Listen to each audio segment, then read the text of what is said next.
আমরা আলোচনা ছিলাম যে নবী করিম সাল্লাল্লাহু আলাইহি ওয়াসাল্লাম নবুয়তের 13তম বছরে নবুয়ত পাওয়ার 13 বছর পরে নবীজি মক্কা ছেড়ে মদিনাতে হিজরত করলেন এবং এর 6 মাসের মাথায় নবীজি মদিনাতে একটি ইসলামিক স্টেট, ইসলামিক রাষ্ট্র প্রতিষ্ঠা করলেন এবং ইসলামিক এই রাষ্ট্র প্রতিষ্ঠার ক্ষেত্রে রাষ্ট্রের নিয়ম শৃঙ্খলা সব জাতপাতের মানুষ, ধর্ম বর্ণের মানুষ একসাথে যেন সুখে শান্তিতে বসবাস করতে পারে সেই লক্ষ্যে একটি নীতিমালা প্রণয়ন করেছিলেন লিখিত আকারে। 47টি ধারা সম্বলিত একটি শান্তি চুক্তি করেছিলেন। ওই শান্তি চুক্তিটাকেই ইসলামের ইতিহাসে মদিনার সনদ নামে অভিহিত করা হয়েছে। এর কয়েকটি আমরা ধারা আলোচনা করেছিলাম। তো নবী করিম সাল্লাল্লাহু আলাইহি ওয়াসাল্লাম মদিনা রাষ্ট্র পরিচালনা করতে লাগলেন ওনার নেতৃত্বে। এর আগে নবীজি মাক্কি জীবনীতে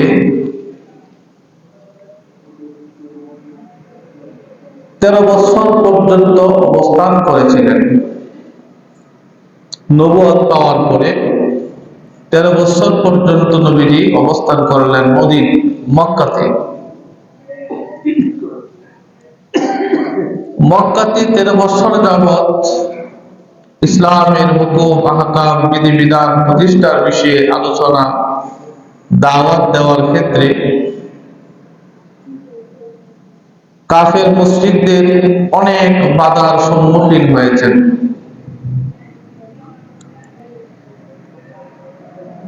অনেক জুলুম নির্যাতন সহ্য করেছেন। নবীজি সহ সাহাবায়ে কেরাম অনেক জুলুমের শিকার হয়েছেন। তথাপিও সাহাবায়ে কেরামের পক্ষ থেকে মক্কার কাফের মুশরিকদের বিরুদ্ধে যুদ্ধ করার কোনো অনুমতি আল্লাহ তাআলা দিলেন না। কাফের মুশরিকরা শুধু নবীজির উপর অত্যাচারই করছে। মক্কাতে নবুয়ত পাওয়ার পর থেকে নিয়া নবীজি নবুয়ত পাইছেন কয় বছর বয়সে? 40 বছর বয়সে। 40 বছর থেকে নিয়া 53 বছর পর্যন্ত, এখন কত বছর? 13 বছর। এই 13 বছর শুধু মক্কা কাফেরদেরকে নবীজি দ্বীনের দাওয়াত দিয়েছেন, ইসলামের হুকুম আহকামের কথা বলছেন। এগুলো করতে গিয়ে নবীজি 13 বছর পর্যন্ত মক্কার কাফের মুশরিকদের দ্বারা নির্যাতিত হয়েছেন, বাধার সম্মুখীন হয়েছেন, রক্তাক্ত হয়েছেন। এত জুলুম নির্যাতন সহ্য করার পরেও আল্লাহ তাআলা নবীজিকে কাফেরদের বিরুদ্ধে যুদ্ধ করার বা প্রতিহত করার কোন নির্দেশনা দেন নাই। যতবারই সাহাবায়ে কেরাম নবীজির সাথে তাদের এই দুঃখ কষ্টের কথা বলতেন বা নবীজি নির্যাতিত হইতেন, আল্লাহ তাআলা তাদেরকে বলতেন, তোমরা সবর করো, ধৈর্য ধারণ করো, আমি আল্লাহ তাআলা ধৈর্যশীলদের সাথে আছি। তায়েফের ময়দানে রক্তাক্ত হয়েছেন, শরীর থেকে রক্ত মুবারক বের হয়েছে। কত সাহাবায়ে কেরাম জীবন দিয়েছেন, উত্তপ্ত বালুকা রাশির মধ্যে শোয়া, মুখের মধ্যে পাথর চাপা দিয়েছে কাফের মুশরিকেরা। কত মহিলা সাহাবীদেরকে নির্যাতন করা হয়েছে। একই পরিবারের সবাইকে শহীদ করা হয়েছে। হযরত সুমাইয়া রাদিয়াল্লাহু তাআলা আনহাকে পাপিষ্ঠ আবু জাহেল ইসলাম গ্রহণ করার কারণে নির্মমভাবে শহীদ করেছিলেন। হযরত খাব্বাব রাদিয়াল্লাহু তাআলা আনহুকে নির্মমভাবে নির্যাতন করেছিলেন। হযরত বেলাল রাদিয়াল্লাহু তাআলা আনহুকে অত্যন্ত মমতা রাশির মধ্যে মরুভূমিতে শোয়ায়া ওনার বুকের মধ্যে পাথর চাপা দিয়ে শোয়ায়া রাখতেন। এত কিছু করার পরও সাহাবায়ে কেরাম বা নবীজি সাল্লাল্লাহু আলাইহি ওয়াসাল্লাম কাফের মুশরিকদের বিরুদ্ধে কোনো ব্যবস্থা নেন নাই। কেন নেন নাই? তাদের শক্তি নাই। কি নাই? শক্তি নাই। তারা ছিল দুর্বল, মনোবল ছিল দুর্বল, তাদের পাওয়ার ছিল না, শক্তি সামর্থ্য তাদের নাই। মক্কার কাফের মুশরিকদের শক্তি বেশি। এই জন্য নবীজি সহ সাহাবায়ে কেরাম জুলুম নির্যাতনের শিকার হয়েছেন। 13টা বছর পর্যন্ত নবীজি সাহাবায়ে কেরামদেরকে নিয়ে মক্কায় অবস্থান করছেন। কিছু কিছু সাহাবায়ে কেরামকে হিজরত করার পরামর্শ দিয়েছেন, ওনারা বিভিন্ন জায়গায় চলে গেছেন। তো যখনই কাফের মুশরিকেরা আল্লাহ রাসূলকে হত্যার ষড়যন্ত্র করছিল, তখনই আল্লাহ তাআলা নবীজিকে হিজরত করার পরামর্শ দিলেন, এখন আপনি হিজরত কইরা অন্যত্র চলে যান। আল্লাহ নবীজিকে স্বপ্নযোগে দেখাইলেন মদিনাকে, নবীজি মদিনাতে হিজরত করে চলে গিয়েছেন। 13 বছর নবুয়ত পাওয়ার 13 বছরের সময়টা নবীজির জন্য ছিল খুবই দুঃখ এবং কষ্টের সময়, জুলুম নির্যাতন সহ্য করার সময়। যখন নবীজি মদিনাতে গেলেন, মদিনাতে যাওয়ার 6 মাসের মাথায় নবীজি একটা ইসলামী রাষ্ট্র প্রতিষ্ঠা করছেন। মদিনাতে 10 বছর পর্যন্ত নবীজি অবস্থান করছিলেন। আর ওই অবস্থানকালীন সময়টা কি বলা হয়? নবীজির মাদানী জিন্দেগি। দেখেন, 6 মাসের মাথায় নবীজি মদিনাতে একটা ইসলামী রাষ্ট্র কায়েম করছেন। রাষ্ট্র কিভাবে চলতে হবে একটা সংবিধান প্রণয়ন করছেন, মদিনার সনদ নামে যাকে অভিহিত করা হয়েছে। কিন্তু নবীজি মদিনাতে যাওয়ার কারণে, সাহাবায়ে কেরাম মদিনাতে অবস্থান করার কারণে মদিনার ইহুদি, খ্রিস্টান, মুশরিক যারা ছিল তারা নবীজির প্রকাশ্যে অপ্রকাশ্যে বিরোধিতা করত। মদিনার যারা নিজেদেরকে একটু বড় নেতা নেতা মনে করত, এরা নবীজির আগমনের কারণে মনে মনে খুব কষ্ট পেয়েছে। এর মধ্যে বড় একজন সর্দার আব্দুল্লাহ ইবনে উবাই ইবনে সুলুল, যে পরবর্তীতে মুসলমানদের বেশ ধারণ করছিল, সে হল মুনাফিক সর্দার, ইহুদি। মক্কা বিজয়ের সময় কোন কোন বর্ণনায় আসছে বদর যুদ্ধের পরে সে মুসলমান হয়ে গেছে, কিন্তু মুসলমান হইল সে ছিল মুনাফিক। কি ছিল? মুনাফিক। এর আগে সে ইহুদি। তার মনে একটা নেতৃত্বের ভাব ছিল যে এই মদিনা সে শাসন করবে। যখন দেখছে নবীজি চলে আসছে, সব মানুষ নবীজিকে নেতৃত্বের জায়গায় বসায়া দিছে। নবীজি সাল্লাল্লাহু আলাইহি ওয়াসাল্লাম মদিনা রাষ্ট্রের প্রেসিডেন্ট হয়ে গেলেন। তখন আব্দুল্লাহ ইবনে উবাই সে তার দুঃখে কষ্টে তার জ্বালা পড়া শুরু হয়ে গেছে। সে চেষ্টায় ছিল কিভাবে নবীজিকে ক্ষতি করা যায়, নবীজি যেন এই রাষ্ট্র ভালোভাবে চালাইতে না পারে। সে সব সময় নবীজির বিরুদ্ধে প্রোপাগান্ডা চালাইত। তো নবীজি যখন মদিনাতে সুন্দরভাবে রাষ্ট্র পরিচালনা করতেছিলেন,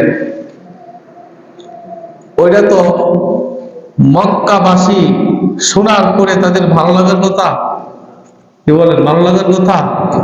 যে দেশ থেকে তারা নবীজিকে তাড়ায় দিছে, নবীজি যে দেশ থেকে চলে আসছে, আসার পরে যেখানে অবস্থান করতেছে ভালোভাবে, এই এলাকার মানুষ তাদেরকে সুন্দরভাবে গ্রহণ করছে, ভালোভাবে সাদর সম্ভাষণ জানিয়েছেন, মদিনা রাষ্ট্রের প্রেসিডেন্ট বানাইছেন। এই অবস্থায় দেখা মক্কার কাফের মুশরিকদের অন্তরেও গাত্রদাহ শুরু হয়ে গেছে। হায় হায়, মুহাম্মদ মদিনায় গিয়ে এত আরামে আছে, এই সহ্য করা যায়?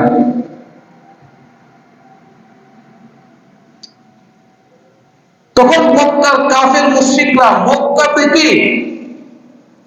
নবীজি যেন মদিনাতেও ভালো থাকতে না পারে, আবার ষড়যন্ত্র শুরু হয়ে গেছে। কি শুরু হয়েছে? ষড়যন্ত্র শুরু হয়েছে। ওই যে তারা পর্যবেক্ষণ করে দেখছে মদিনাতে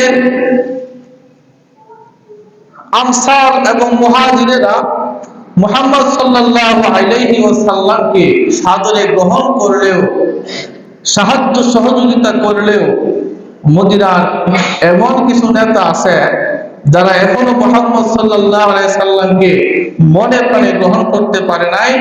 সুযোগ বুঝা, যুগ বুঝা একটা কূপ মারতে রাজি, এমন ধরনের কিছু লোক আছে না নাই? তারা তালাশ করে দেখছে মদিনার মধ্যে এমন একজন লোক আছে, তার নাম আব্দুল্লাহ ইবনে উবাই ইবনে সুলুল, যে নবীজির নেতৃত্ব মেনে নিতে পারে নাই। নবীজি রাষ্ট্রপ্রধান হয়ে গেছে, এই ইহুদি সর্দার আব্দুল্লাহ ইবনে উবাই ইবনে সুলুল এটা মনে প্রাণে গ্রহণ করতে পারে নাই। তখনই তারা চিন্তা করছে, তাইলে আমরা পাইছি, আমরা লোকের একটা আমাদের একটা সাম পায় লাইছি। তখন মক্কা থেকে, মক্কার লিডার যারা আছে, নেতৃস্থানীয় ব্যক্তি, এরা একটা চিঠি লিখছে আব্দুল্লাহ ইবনে উবাই ইবনে সুলুলের কাছে। হে আব্দুল্লাহ ইবনে উবাই ইবনে সুলুল, আমরা যারা বের করে দিছি, তোমরা তারা সাদরে গ্রহণ করছ, তাকে আপ্যায়ন করতেছ, তাকে এত সম্মানের জায়গায় রাখছ। আল্লাহর কসম করে বলি, তোমরা এই মুহাম্মদকে তোমাদের দেশ থেকে তাড়াইয়া দাও, অথবা হত্যা করো, অথবা বন্দী করে রাখো। যদি তোমরা এরকম না করো, তাহলে আমরা মক্কাবাসী তোমাদের উপর আক্রমণ করব, তোমাদের এই মদিনা আমরা দখল করে নেব, এমনকি তোমাদের নারীদেরকে আমরা গ্রেফতার করে নিয়ে এসে আমাদের জন্য হালাল করে নেব। বলেন না? আলহামদুলিল্লাহ। কথা বুঝতেছেন? মক্কার কাফের মুশরিকেরা মদিনার মুনাফিক তৎকালীন ইহুদি সর্দার ও আব্দুল্লাহ ইবনে উবাই ইবনে সুলুলকে এই চিঠি লিখছে, তোমার দেশের ক্ষতি হবে তোমরা যদি মুহাম্মদকে তোমাদের এই দেশ থেকে না তাড়াও। আবু দাউদ শরীফের হাদিসের মধ্যে এসেছে, মক্কার কাফের মুশরিকেরা আব্দুল্লাহ ইবনে উবাই ইবনে সুলুলের কাছে চিঠি লিখেছেন, ইন্নাকুম আওয়াইতুম সাহিবানা ওয়া ইন্না নুকসিমু বিল্লাহি লা তুকাতিলুন্নাহু আও লা তুখরিজুন্নাহু আও লা নাসিরুন্না ইলাইকুম বিআজমাইনা। হে আব্দুল্লাহ ইবনে উবাই, ইন্নাকুম আওয়াইতুম সাহিবানা, আমরা আমাদের সাথী, আমাদের এলাকার সন্তান মক্কার ছেলে মুহাম্মদকে আমরা আমাদের দেশ থেকে বের করে দিয়েছি। তোমরা আমাদের এই সন্তানকে, আমাদের এই ছেলেকে বা আমাদের এই দেশের একজন নাগরিককে, যাকে আমরা দেশান্তরিত করেছি, সেই মুহাম্মদকে তোমরা আশ্রয় দিয়েছ। ওয়া ইন্না নুকসিমু বিল্লাহি, আল্লাহর কসম করে বলে, যদি তোমরা এই মুহাম্মদকে তোমাদের ইয়াসরিব তথা মদিনা থেকে বের না করে দাও, লা তুকাতিলুন্নাহু, তোমরা অবশ্যই মুহাম্মদ সহ তার সাঙ্গপাঙ্গদেরকে, তার সাথী বৃন্দদেরকে মদিনা থেকে তোমরা তাদেরকে হত্যা করে ফেলবে। আও লা তুখরিজুন্নাহু, অথবা তাদেরকে তোমাদের মদিনা থেকে বের করে দিবে। আও লা নাসিরুন্না ইলাইকুম বিআজমাইনা হাত্তা নাকতুলা মুকাতিলাতাকুম, তোমরা তাদেরকে বন্দী করবে, আর যদি তাদেরকে হত্যা না করো বা বের না করো, তাহলে আমরা মক্কাবাসী তোমাদের দেশের উপর আক্রমণ করব এবং তোমাদেরকে হত্যা করব, যেখানে পাই সেখানে হত্যা করে ফেলবো। অনাস্তাবিহা নিসাকুম, আর তোমাদের যে মেয়ে মহিলারা আছে, নারী আছে, এদেরকে আমরা গ্রেফতার করে নিয়ে আসবো, আইনা আমরা আমাদের জন্য হালাল করে নিব। নাউজুবিল্লাহ বলেন। দেখেন, নবীজি তাদের অত্যাচারে অতিষ্ঠ হয়ে মক্কা ছেড়ে মদিনায় আসছে। এখানেও মক্কার কাফের মুশরিকরা নবীজির উপরে চড়া, এখানেও শান্তিতে থাকতে দিবে না। এজন্য ইহুদি সর্দার আব্দুল্লাহ ইবনে উবাইকে তারা হাত করার চেষ্টা করছে। আর এই চিঠি লেখা পাঠাইছে, আমাদের এলাকার নাগরিক যাকে আমরা দেশান্তরিত করছি, তাকে তোমরা আশ্রয় দিছ, তাকে তোমরা হত্যা করো। অথবা তোমাদের মদিনা থেকে বের করে দাও, আর নয়তো আমরা তোমাদের উপর আক্রমণ করব, আক্রমণ করে তোমাদেরকে হত্যা করব, তোমাদের নারীদেরকে আমরা নিয়ে যাব, আমাদের জন্য হালাল করব। কত বড় বিদ্বেষ, কপটতা! ইদানিং কয়েকদিন আগে দেখছেন না, আমেরিকা ভেনেজুয়েলার প্রেসিডেন্টকে তার স্ত্রী সহ গ্রেফতার করে নিয়ে গেছে। জানেন কিনা কাহিনী? হ্যাঁ, কেন? ওই ভেনেজুয়েলার কাছে ওইখানে খনিজ সম্পদ আছে বেশি, তেল আছে বেশি, এই তেলের উপরে তার নজর পড়ছে, আমেরিকার নজর। এর আগে ইরাকের উপরে তার নজর পড়ছিল, প্রকাশ্যে দিবালোকে এই একটা সুতায় ধইরা, হ্যাঁ, তেলের খনি নেবে, অস্ত্র আছে সেখানে, অস্ত্রের খনি আছে, এরকম একটা সুতায় দিয়া ইরাকের প্রেসিডেন্ট সাদ্দামকে সবার সম্মুখে গ্রেফতার করে নিয়ে গিয়া ঈদের দিন তারে ফাঁসি দিয়া পুরো বিশ্বের মুসলমানের পরিবারের মধ্যে আঘাত দিয়েছিল। ঠিক কিনা বলেন? এখানে একই কাহিনী ঘটল।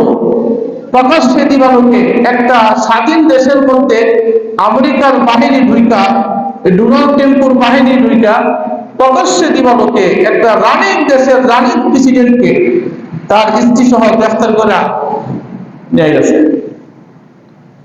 কত বড় মরণ হইলে তারা এই কাজগুলো করতে পারে? তো তৎকালীন সময়ের যে মরণ, মক্কার কাফির মুশরিকরা এরা নবীজিকে মদিনা থেকেও তাড়ায় দেওয়ার জন্য, মদিনা নবীজি সুন্দরভাবে চালাচ্ছেন, এখানে এসে নবীজি প্রেসিডেন্ট হয়ে গেছেন, এটা তাদের সহ্য হয় নাই। মদিনা ইহুদিদের সাথে গোপন চুক্তি করে কাফের মুশরিকরা নবীজিকে সেখান থেকে বের করে দেওয়ার ষড়যন্ত্রে লিপ্ত ছিল। এক পর্যায়ে চিঠি লেখা পাঠাইছে, হয়তো তাদেরকে বের করো অথবা মেরে ফেলো, আর নয়তো আমরা তোমাদের উপর আক্রমণ কইরা তোমাদেরকে হত্যা করব, আর তোমাদের মহিলাদেরকে আমরা নিয়ে যাব। এই চিঠি পাওয়ার পরে আব্দুল্লাহ ইবনে উবাই ইবনে সুলুল, সে তো আগে থেকে নবীজির বিরুদ্ধে, কি বলেন, আগ থেকে কি এমনি নাসির নাগুরি, আর দিছি কি ডুলের বাড়ি। কিছু মুখ মহিলা আছে, কিছু মানুষ আছে এরকম, খালি মানুষের মধ্যে কেমন কাজে লাগাই ধরবো, আর যদি কিছু চুলাই দেখে রে তুই লাগা তোর পিছন আমি আসি, তাইলে তো কথাই নাই। তখন আছে না নাই? ওইটারে গ্রাম্য ভাষায় বয় আর কি, আমগো এলাকায় এমনি নাসির নাগুরি, আর দিছি ডুলের বাড়ি। ডুল ছাড়া আছে, আর ডুলের বাড়ি দিলে তো ডুলের তালে তালে আরো বেশি করে নাচবো। ঠিক কিনা বলেন? আব্দুল্লাহ ইবনে উবাই ইবনে সুলুল সে এমনি নবীর বিরুদ্ধে ষড়যন্ত্র, এমনি তার ভিতরে চলতেছে।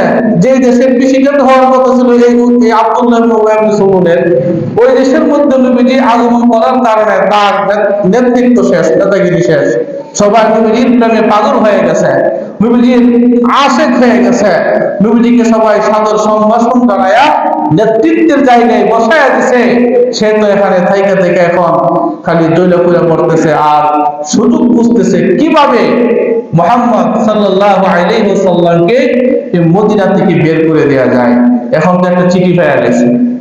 কি পাইয়া গেছে? চিঠি পাইছে কি? ওই মদিনা রাষ্ট্র দেখা এখন বলতে পারবো তার এলাকার মানুষদেরকে, তার দলের যে লোকগুলো আছে, মিয়া কত কইছিলাম তার পাশে যায় ওরা, এই দেখছ চিঠি আইছে না, আমাদের দেশের উপর হুমকি।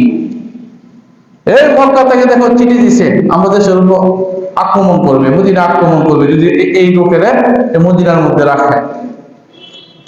তখন সে মদিনার ইহুদি যারা ছিল বা তার গুপ্তের লোক যারা ছিল, মদিনা রাষ্ট্রের তার পক্ষের যারা ছিল, তাদেরকে নিয়ে একটা মিটিং করছে যে কিভাবে নবীজি সাল্লাল্লাহু আলাইহি ওয়াসাল্লামকে এই মক্কা, এই মদিনা থেকে বের করে দেওয়া যায়। মক্কার কাফেরদের চিঠিগুলো সবাই দেখাইছে, দেখায় বলতেছে এই দেখো চিঠি, যদি আমরা মুহাম্মদ সহ তার দল বলকে মদিনা থেকে আমরা বের না করি, যদি তাদেরকে হত্যা না করি, তাহলে আমাদের উপর তারা আক্রমণ করবে, আমাদের স্ত্রী, আমাদের মেয়েদেরকে তারা নিয়ে যাবে। তোমরা কি এটা চাও? তার পক্ষে যারা ছিল, না না, এটা আমরা চাই না, এটা কোনো রকমই হতে পারে না, আমরা মুহাম্মদ সহ তার সাঙ্গ পাঙ্গদেরকে, মানে তার সাহাবীদেরকে মদিনা থেকে বের করে দেওয়ার চেষ্টা করতে হবে। এই যে গোপন বৈঠক করলো একটা স্বাধীন রাষ্ট্রের মধ্যে, নবীজি রানিং প্রেসিডেন্ট, এবং এই নবীজিকে উৎখাত করার ষড়যন্ত্র শুরু করলো, এটা নবীজি শুনে ফেলছে। নবীজি শুনছে, শুই না তাদের কাছে নবীজি গেছেন, গিয়া তাদেরকে বলতেছে, তোমরা যে ষড়যন্ত্র করেছো, মক্কাবাসীর চিঠি পেয়ে তোমরা যে সিদ্ধান্ত নিয়েছো যে মদিনার মধ্যে যারা আমাকে মেনে নিয়েছে তাদের বিরুদ্ধে যুদ্ধ করবে, তাদেরকে এখান থেকে বের করে দেবে, তোমরা কি একটু চিন্তা করে দেখেছো যে তোমরা তাদের চিঠি পেয়ে আমাদের বা এই মদিনা রাষ্ট্রের মানুষদেরকে তোমরা বের করে দেওয়া, তাদের বিরুদ্ধে যুদ্ধ করার যে চিন্তা করতেছ, এখানে তারা যতটুকু ক্ষতি করলো, এটা মক্কা কাফের মুশরিকেরা এরা এই মদিনাবাসীর যতটুকু ক্ষতি করত, এর চেয়ে বেশি ক্ষতি তোমরা করতেছ।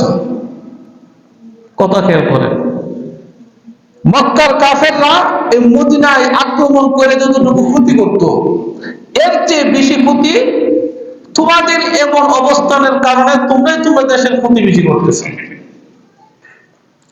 কারণ ঘরের ইন্দুরে বেড়া কাটতে লেগে কি বলেন, সমস্যা বেশি হইব না?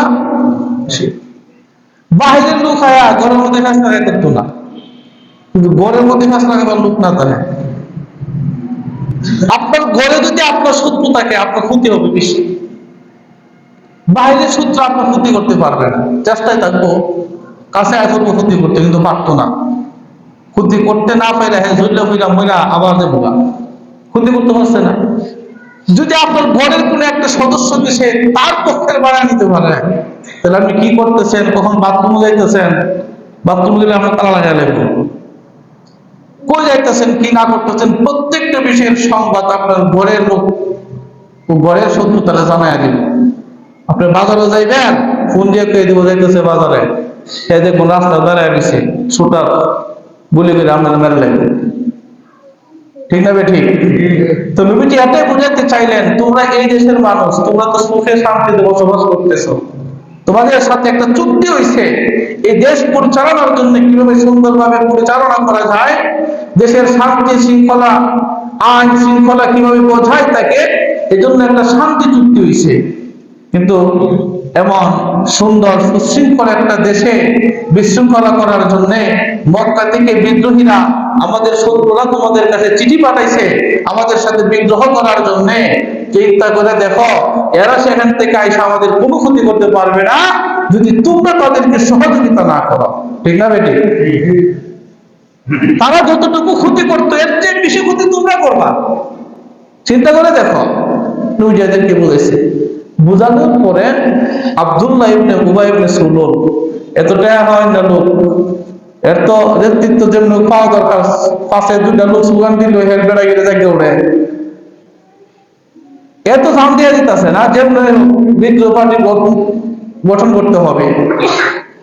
নবীজি তাদেরকে বোঝানোর পরে এরা তার আব্দুল্লাহ ইবনে উবাই ইবনে সুলুলের সাথে যত লোক ছিল, অধিকাংশ লোক তার সংস্পর্শ ছেড়ে দিছে। সুবহানাল্লাহ। মনে করেন যদি সে 100 জনের একটা সংঘবদ্ধ দল গঠন করছিল, এর মধ্যে প্রায় 90 জনই চলে গেছে, তার পাশে আর লোক নাই। সবাই বুঝে ফেলছে প্রকৃত ঘটনা, তখন তাকে সবাই প্রত্যাখ্যান করছে। মদিনা আবার আগের মতো নবীজি সুন্দর সুশৃঙ্খল ভাবে চালাইতে লাগলেন। এরপরও কাফেরদের, মক্কার কাফেরদের প্রোপাগান্ডা থেমে থাকে নাই। মক্কার কাফের মুশরিকেরা কি থাকে নাই, থেমে থাকে নাই। নবীজিকে যেভাবেই হোক এই মদিনার মধ্যেও জ্বালাইতে হইব। 13টা বছর নবীজিরা জ্বালাইছে, পুরাইছে, সাহাবায়ে কেরামদেরকে অত্যাচার করছে, এরপরও তাদের কাহিস পেটে নাই। মদিনায় আইসা নবীজির উপর অত্যাচার করতে হবে, মানসিক টর্চার করতে হবে, সাহাবায়ে কেরামদেরকে কষ্ট দিতে হবে, মদিনার মানুষদের মধ্যে বিশৃঙ্খলা ঘটাতে হবে, এই ষড়যন্ত্রে তারা বিমূল হয়ে গেছে। যখন তাদের নিয়ন্ত্রিত গোলাম দালাল আব্দুল্লাহ ইবনে উবাই ইবনে সুলুলের এই ষড়যন্ত্র ব্যর্থ হয়ে গেল, তখন তারা পদ্ধতি পাল্টায় গেছে, নিয়ম পাল্টায় গেছে। কি করলো তারা? এখন মক্কা থেকে যারা হিজরত কইরা মদিনাতে চলে আসছিল, এদেরকে কি বলা হয়? মুহাজির। কি বলা হয়? মুহাজির। এরা কিন্তু মদিনার লোক না, এরা কোন এলাকার লোক? মক্কার লোক। তো মক্কার লোকেরা এখন মক্কার কাফের মুশরিক যারা নেতৃস্থানীয় লোক, আবু জাহাল, উতবা, সাইবা, এরা এখন চিন্তা করছে যে আমাদের যে লোকগুলো মক্কা থেকে হিজরত করে নবী মুহাম্মদের সাথে মদিনায় চলে গেছে, দেখি এদেরকে হাত করা যায় কিনা, একটু ভয়ভীতি দেখায়, একটু ভয়ভীতি দেখায় এদেরকে তার পাশ থেকে দূরে সরানো যায় কিনা। যারা মক্কা ছাইরা মদিনায় চলে আসছে, অনেকের বাড়ি ঘর মক্কায় আছে, আছে না নাই? তাদের অনেকের স্ত্রী সন্তানরা মক্কায় আছে, অনেকের ব্যবসা বাণিজ্য আছে, অনেকের দোকানপাট আছে, ক্ষেত খামার আছে। তারা চিন্তা করছে যারা চলে গেছে তার সবই তেন আছে, জান্ডালে এসে গেছে। তখন চিঠি লিখছে এক একজনের নামে, তাদেরকে চিনে, চলে যে গেছ মোহাম্মদের সাথে, তোমাদের বাড়িঘর কিন্তু আমার দখলে। বাড়িতে আক্রমণ, বাড়িঘর দখল করে রাখছে, নারীদের উপর অত্যাচার শুরু করে দিছে, তার ব্যবসা দোকানপাট তাদের দখলে নিয়ে গেছে। সাহাবীদের সব ব্যবসা প্রতিষ্ঠান এই দখলবাজারা কি করছে? কথা বুঝেন না? বুঝি কি করে নিছে? দখল করছে। বাড়িতে অনেক মানুষ আছে, নারী পুরুষ, মা বাপ, বুড়া মানুষ, এরা আছে, এদেরকে ছাইড়ে গেছে, এদের উপর অত্যাচার শুরু করে দিছে। এই কথাগুলো যদি কেউ শুনে বাহির দেশ থেকে যে তার বাড়িতে আক্রমণ হইতেছে, তার মনটা কি ভালো থাকবে? বলেন না, ভালো থাকবে? বিদেশে যে তাকে প্রবাস জীবনে যে দিন যাপন করতেছে, সে যদি দেখে তারই এক আত্মীয় তার বাড়িতে আইসা অত্যাচার করে, তার স্ত্রীর কাছে আইসা উত্তপ্ত করে, তার বাবার উপরে কেউ অত্যাচার করে, সে বাহির দেশে দূর প্রবাস থেকে সে শুধু শুনে কিছু করতে পারে না, এর চেয়ে দুঃখ আর কষ্ট আর কিছু হইতে পারে?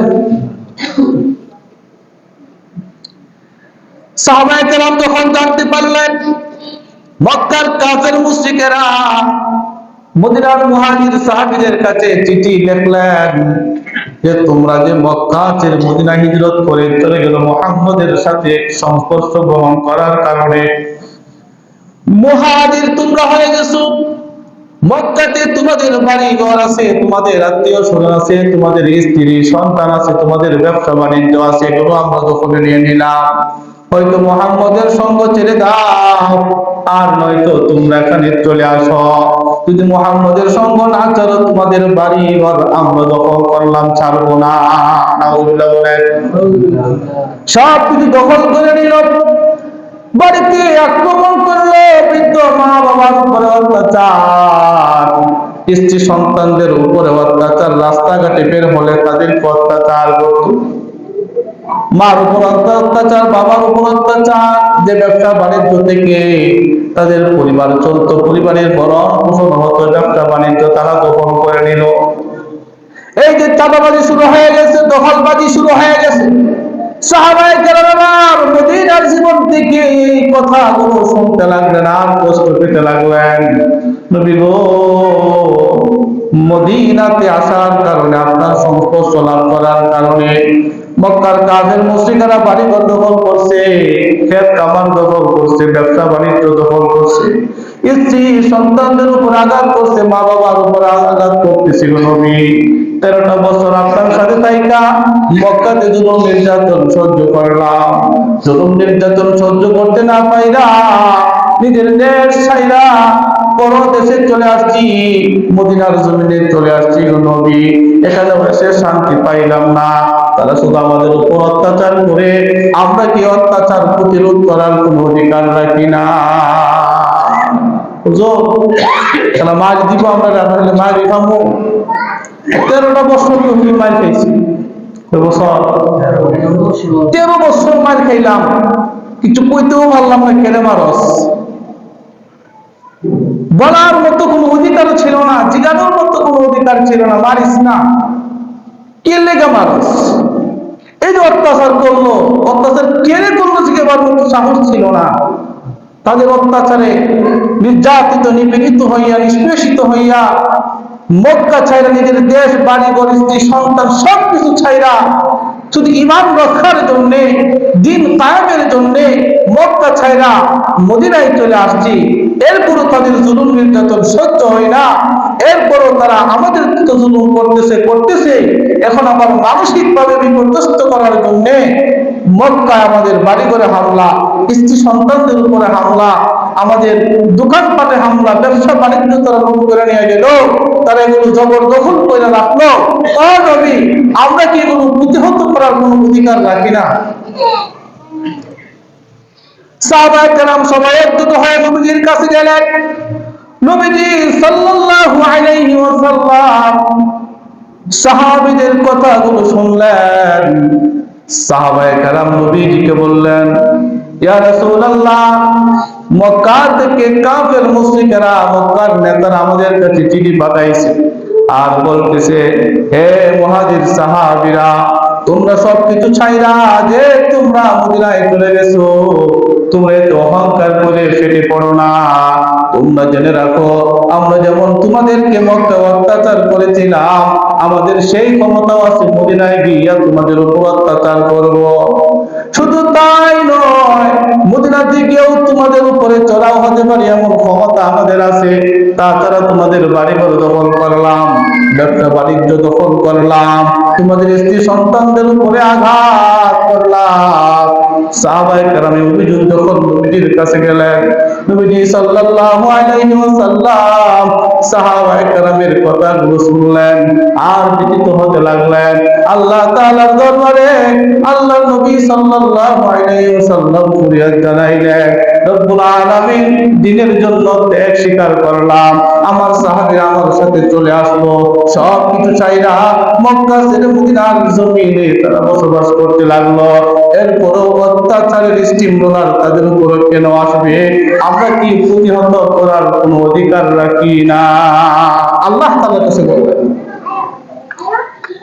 এবার আল্লাহ রাব্বুল আলামিন নবীজিকে বললেন, আ পয়গম্বর, মদিনার 13 বছরের জিন্দেগিতে কাফের মুশরিকদের অত্যাচার সহ্য করেছেন। আপনার ক্ষমতা ছিল না, পাওয়ার ছিল না, ছিলেন শক্তিহীন। তাদের অত্যাচার সহ্য করার মতো ধৈর্য আমি আপনাদেরকে দিয়েছিলাম, ধৈর্য ধরেছেন। এখন আপনারা মদিনায় চলে এসেছেন, মদিনাতে একটা স্বাধীন রাষ্ট্র কায়েম করেছেন, ইসলামিক স্টেট কায়েম করেছেন। এখন থেকে অত্যাচার সহ্য করা যাবে না, এখন থেকে অত্যাচার প্রতিহত করতে হবে। বলেন সুবহানাল্লাহ। আল্লাহ রাব্বুল আলামিন সাথে সাথে আয়াত নাযিল করে জানায় দিলেন, উযিরা লিল্লাযীনা ইউকাতালুনা বিআন্নাহুম যুলিমু ওয়া ইন্নাল্লাহা আলা নাসরিহিম লাকাদির। আল্লাহ রাব্বুল আলামিন আয়াত নাযিল করে জানায় দিলেন, যাদের উপর অত্যাচার করা হয়, যে সাহাবায়ে কেরামের উপর অত্যাচার করা হয়েছে, সাহাবাদেরকে, এই মুসলমানদেরকে অনুমতি দিয়ে দেওয়া হলো, এখন থেকে তাদের উপর যদি অত্যাচার করে, তাদের সাথে যদি কেউ অন্যায় করে, জুলুম করে, এই সাহাবী তথা মুসলমানেরা অত্যাচারের প্রতিরোধ করবে, অন্যায়ের প্রতিরোধ করবে। এই অনুমতি আমি তাদেরকে প্রদান করলাম। সুবহানাল্লাহ। শুধু তাই নয়, আল্লাহ রাব্বুল আলামিন বললেন, যারা জুলুমের শিকার হবে তারা প্রতিহত করবে, জুলুম প্রতিহত করবে। যারা অন্যায়ের শিকার হবে, অন্যায় প্রতিহত করবে। অন্যায় প্রতিহত করার জন্য যা যা কিছু করা দরকার তারা তা করবে। আর আমি আল্লাহ তাআলা, ইন্নাল্লাহা আলা নাসরিহিম লাকাদির, আর আমি আল্লাহ তাআলা তাদেরকে সাহায্য করতে সক্ষম। সুবহানাল্লাহ। এখন যুদ্ধ করার অনুমতি দিয়ে দিয়েছে। আর কত অন্যায় সহ্য করব, আর কত তাদের অত্যাচার সহ্য করব?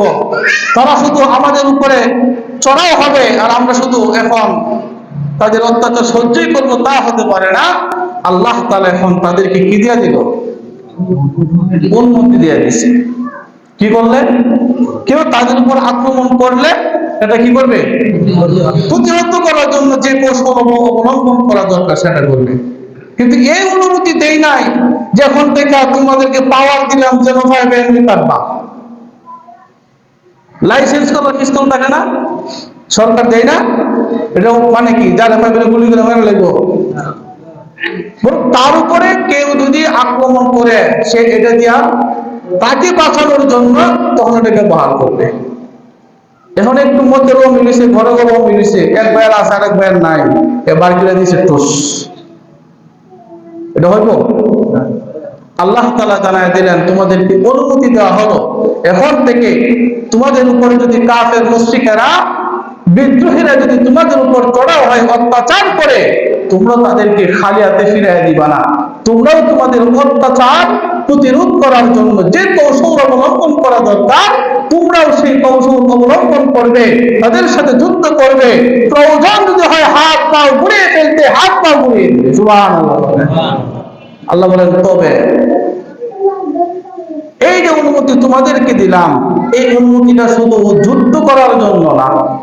কি করার জন্য না? শুধু যুদ্ধ করার জন্য না, জিহাদ করার জন্য না, বরং সময়ের প্রয়োজনে দিনের খাতিরে তোমাদেরকে প্রতিহত করার এই অনুমতি এই জন্য দিলাম যেন এই যুদ্ধের মাধ্যমে তোমরা আমি আল্লাহর দ্বীনকে জমিনে প্রতিষ্ঠা করতে পারো। সুবহানাল্লাহ। ব্যক্তি স্বার্থে যুদ্ধ করবে না, দুনিয়াবি কোনো স্বার্থে যুদ্ধ করবো না, মানে আল্লাহর দ্বীন প্রতিষ্ঠার জন্য, আল্লাহ তাআলার এই দ্বীন কায়েম করার জন্য, বাতিলকে প্রতিরোধ করে হক প্রতিষ্ঠার সংগ্রামের জন্য তোমাদের এই অনুমতি দেওয়া হবে। সুবহানাল্লাহ বলেন। আল্লাহ তাআলা বললেন আল্লাযীনা ইম্মাক্কান্নাহুম ফিল আরদি আকামুস সালাতা ওয়া আতাবুজ যাকাতা ওয়া আমারু বিল মারুফি ওয়া নাহাউ আনিল মুনকার ওয়ালিল্লাহি আকিবাতুল উমুর। এই যে ক্ষমতা তোমাদেরকে দিয়ে দিলাম, ক্ষমতা পাওয়ার মানে হলো মানুষের উপর অত্যাচার করবার তা নয়, জবরদখল করবার তা নয়, সন্ত্রাসী করবার তা নয়, অশ্লীলতা করবার তা নয়, বরং এই ক্ষমতা দেওয়ার উদ্দেশ্য হলো আমি আল্লাহ তোমাদেরকে যে পৃথিবীর প্রতিনিধিত্ব দান করেছি, রাজত্ব দান করেছি, ক্ষমতা দিয়েছি, এর একমাত্র উদ্দেশ্য এই জমিনে আমি আল্লাহর জমিনে আমি আল্লাহর আইন প্রতিষ্ঠা করবা। মানে তোমাদের সর্বপ্রথম কাজ হবে নামাজ কায়েম করবা, যাকাত প্রতিষ্ঠা করবা, সৎ কাজের আদেশ করবা, অসৎ কাজ থেকে নিষেধ করবা। ঝগড়া করার জন্য না। এই জন্য থিওরি হলো মুসলমান কখনো কাউকে আগে আঘাত করে না। যদি কেউ মুসলমানের উপরে আগে আঘাত করে, আঘাত প্রতিহত করার জন্য মুসলমান অস্ত্র ধারণ করে। এটা হলো ইসলামের শিক্ষা। তো এই যে নবীজি এখন অনুমতি পাওয়া গেছে না, কিসের অনুমতি পাইছে? হ্যাঁ, অন্যায় হলে অন্যায়ের প্রতিহত করতে হবে, বহির্বিশ্ব থেকে আক্রমণ করলে আক্রমণ প্রতিহত করতে হবে। কিন্তু তারা তো জানছে মক্কার মানুষেরা তাদের বাড়িঘর কি করছে। এই ওয়াজ বুঝেননি আপনারা? মক্কার মানুষেরা সাহাবীদের বাড়িঘর দখল করে রাখছে, দোকানপাট ব্যবসা বাণিজ্য দখল করে রাখছে। এই খবর যখন তারা জানছে, এরা যদি এই এলাকায় আসে, কি বলেন, এরা কি সাড়ে দেওয়া যাইব? হ্যাঁ, মনে করুন আপনার এখানে থাকেন, আপনারা অন্য এলাকা থেকে আপনারা এখানে চলে আসছেন, সবকিছু সাইডে এখানে আসছেন। ওই এলাকার মানুষ যদি আপনার সবকিছু দখল করে আর এরা এদিকে ঘুরে সাইডে দিবে, নগর পাড়াতে যদি এরা বাজার সাথে করুন লাগে মনে করে, ওই পাড়ার মানুষ নগর পাড়া যায় বাজার করে, রাস্তা হইল এইটা, রাস্তা কি এইটা, এদিকে যাইবেন, তখন আপনাদের সবার একটা থাকবে, আঙ্গু রাস্তা দিয়ে যাইবো, আঙ্গু বাড়ি গোল দখল লাগবো, আপনার সবাই মিল্লা পরামর্শ কইরা এলাকাবাসী মিল্লা একটা সিদ্ধান্ত নিতেন না, গাড়ি আটকা, গাড়ি কি কর, গাড়ি আটকা। সাহাবায়ে কেরামদেরকে নিয়ে নবীজি এখন পরামর্শ করছে যে তোমাদের বাড়ি ঘরে দখল করবো, দোকানপাট দখল করবো, এভাবে লুটপাট করবো, চাঁদাবাজি করবো, আর হতে দেওয়া যাবে না। এটা ব্যবসা বাণিজ্যটা করে কয় তো ব্যবসা বাণিজ্য করে সিরিয়ায় ওই করে, সিরিয়া কোন দিক দিয়ে যা, মদিনা রাষ্ট্রের পাশ দিয়েই যা, নদী পাক এদিক দিয়ে, স্থলপাত এদিক দিয়ে দখল কর, দেখি কোন দিক দিয়ে যা। তোমরা বাড়ি দখল করছে না, মদিনার সব মানুষদেরকে নিয়ে নবীজি এখন দুইটা পরিকল্পনা গ্রহণ করছে যে তাদেরকে এখন সাহায্য করতে হবে। আর কত মাইটু বহুত নাই না, এখন দেওয়ার পালা। কিসের পালা? দেওয়ার পালা। তখন নবীজি দেখেন, আপনি আপনি যদি যুদ্ধ করেন অন্য কোনো জায়গায়, যে জায়গাটায় যুদ্ধ করবেন ওই জায়গার মানুষের সাথে আপনার একটা ভালো সম্পর্ক লাগবে। এদের সাথে যদি আপনি আপনার শত্রুতা থাকে তাহলে আপনি যুদ্ধে হারিয়ে যাবেন। তো নবীজি দেখছেন যে রাস্তাটা দিয়ে এরা যাতায়াত করবো, ওই রাস্তার আশেপাশে যারা আছে, ওই আশেপাশের মানুষরা যারা এখানে বসতি স্থাপন করে থাকতেছে, এদের কাছে যাইয়া এদের সাথে একটু সুসম্পর্ক তৈরি করছে আর বলছে তোমরা আমাদের রাস্তার একটা অংশ, তোমাদের এই রাস্তা দিয়ে তারা যাবে, আমরা তাদের উপর চড়াও হবে, তাদেরকে আমরা আটকাবো, তোমরা আমাদের সাথে থাকবা, সব ধরনের ফেসিলিটিস আমরা তোমাদেরকে দেব। আজকের আলাদা এরা নাই। আরেকটা পরিকল্পনা করছে, কিছু লোক নির্ধারণ করে রাখছে এরা কখন আসবে, কখন এরা আসবে। এখনকার মতো তার মোবাইল আছে না যে বস আইতাছে রাস্তায় আটকে এলেন, ডাহাইতে ডাহাইতি করে না, এই দিন বক্তারা ডাহাইতি করছে, বক্তা মোবাইল টোবাইল দিয়ে দিতেছে, সব 3-4টা মোবাইল আছে দিয়ে দিতেছে, বাড়ি এটা না বেড়া, এটা তো নিয়ম হয়, ওই যে মা ফিরতেছি ডান তো সেইটা দে, পত্রিকায় আসছে এইভাবে মা হইতে যেটা পাইছেন হাতিয়া ওইটা দেন, ওর 35,000 টাকা ছিল নিয়ে গেছে।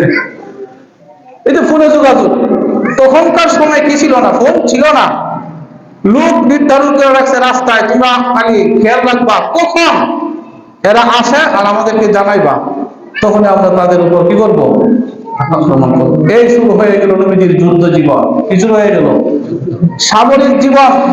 নবীজি মদিনাতে 10 বছর শাসন করছে। কয় বছর? খেয়াল করেন, কয় বছর? 10 বছর শাসন করছে। 10 বছরের মধ্যে 66টি যুদ্ধ করছেন। কয়টা? ছোট বড় মিলায়া 66টি যুদ্ধ নবীজি করছে 10 বছরের মধ্যে। এখন ভাগ করেন তো, 66টা ভাগ করেন 10 বছরে, বছরে কয়টা করে যুদ্ধ করণ লাগছে? হ্যাঁ, এমন অবস্থা হয়েছে একটা যুদ্ধ করে খালি আইছে, যুদ্ধ করতে গেলে তো মাইতে খালি মারবো, নিজে কিছু মার খাইতো না, গুলি খালি সবারই দিব, নিজের মধ্যে গুলি আসবো, গা হয়ে গেছে। একটা গা শুকানোর আগে আরেকটা যুদ্ধের গা হয়ে গেছে, এই ঘা দিয়ে যুদ্ধে চলে গেছে। ওই যুদ্ধ কইরা আবার আসছে, আবার যুদ্ধে ডাক করে গেছে। এভাবে 10 বছরের মধ্যে 66টা যুদ্ধ হয়েছে। এগুলোকে বলা হয় ছোট এবং বড় যুদ্ধ। কিছু যুদ্ধ আছে গাজওয়া, আর কিছু যুদ্ধ আছে সারিয়া। সারিয়া, গাজওয়া বা বড় যুদ্ধ হয়েছে 23টা, আর ছোট ছোট যুদ্ধ হয়েছে 43টা। কিন্তু দেখেন নবীজি নিজে স্বয়ং যুদ্ধের সেনাপতি হয়েছেন। যে সমস্ত যুদ্ধের প্রধান হইয়া সেনাপতি হইয়া নবীজি যুদ্ধ করছে, ওই যুদ্ধগুলোকে বলা হয় গাজওয়া। কি বলা হয়? যেমন গাজওয়ায়ে বদর, গাজওয়ায়ে উহুদ, গাজওয়ায়ে খন্দক, এভাবে 23টা যুদ্ধ নবীজি করছে নিজে প্রধান সেনাপতি। এমনকি বদর যুদ্ধ যখন করবে, বদর যুদ্ধ করার জন্য 15 দিন নবীজি মদিনার বাহিরে অবস্থান করছে। কয়দিন? নবীজি রাষ্ট্রের প্রধান, এখন যুদ্ধ করতে যাবে, নবীজি এখন এই যুদ্ধ বাহিনীর, মুসলিম বাহিনীর সেনাপ্রধান। একদিকে রাষ্ট্রপ্রধান, আরেকদিকে কি কথা হয় না, আরেকদিকে কি সেনাপ্রধান। সে রাষ্ট্রপ্রধান যে সেনাপ্রধান হয়ে 15 দিন রাষ্ট্রের বাইরে থাকবো, রাষ্ট্র চালানো লাগবো না, কেটা চালাইবো? তখন নবীজি আরেকজন সাহাবীরে বলে গেছে, তোমারে ভারপ্রাপ্ত রাষ্ট্রপ্রধান বানায় গেলাম, তুমি আমি যতদিন না আসবো ততদিন এই মদিনা তুমি চালাইবা। সুবহানাল্লাহ বলেন। 23টা যুদ্ধ, বড় বড় যুদ্ধের নেতৃত্ব দিয়েছেন নবী সাল্লাল্লাহু আলাইহি ওয়াসাল্লাম নিজে সেনানায়ক হয়ে। ওই 23টা যুদ্ধকে বলা হয় গাজওয়া। আর বাকি 43টা ছোট ছোট যুদ্ধ। কোন কোন যুদ্ধে যায় ওখানে যুদ্ধ হয়েছে, বিজয় লাভ করছে, কোন কোন যুদ্ধের জায়গায় ফিরায় করছে, যুদ্ধটা হয় নাই, ওইগুলো ধইরা 43টা যুদ্ধ হয়েছে। সব মিলায়া 66টা যুদ্ধ, ছোট বড় এই যুদ্ধগুলো হয়েছে ইসলামের স্বার্থে, দেশ রক্ষার স্বার্থে। তো আল্লাহ তাআলা এই যে যুদ্ধের অনুমতি মুসলমানদেরকে দিয়ে দিলেন, এমনি এমনি দিছে? কেন দিছে? আল্লাহর দ্বীন প্রতিষ্ঠা করার জন্য এই জিহাদের অনুমতি দিচ্ছেন। যেটা বাংলাদেশে যুদ্ধ করতেছি আমরা, মূলত কি জিহাদ, অন্যায়কে প্রতিহত করার জন্য, ন্যায়কে প্রতিষ্ঠার জন্য যে সংগ্রাম করা হয় ওটাকে জিহাদ বলা হয়। তো নবীজির যুদ্ধ জীবন শুরু হয়ে গেছে। পরবর্তী থেকে আমরা নবীজির উল্লেখযোগ্য কয়েকটা যুদ্ধের বর্ণনা করবো ইনশাআল্লাহ। আল্লাহ তাআলা আমাদেরকে প্রকৃত নবীজির আদর্শ গ্রহণ করার তৌফিক দান করুন। সবাই বলে আমিন।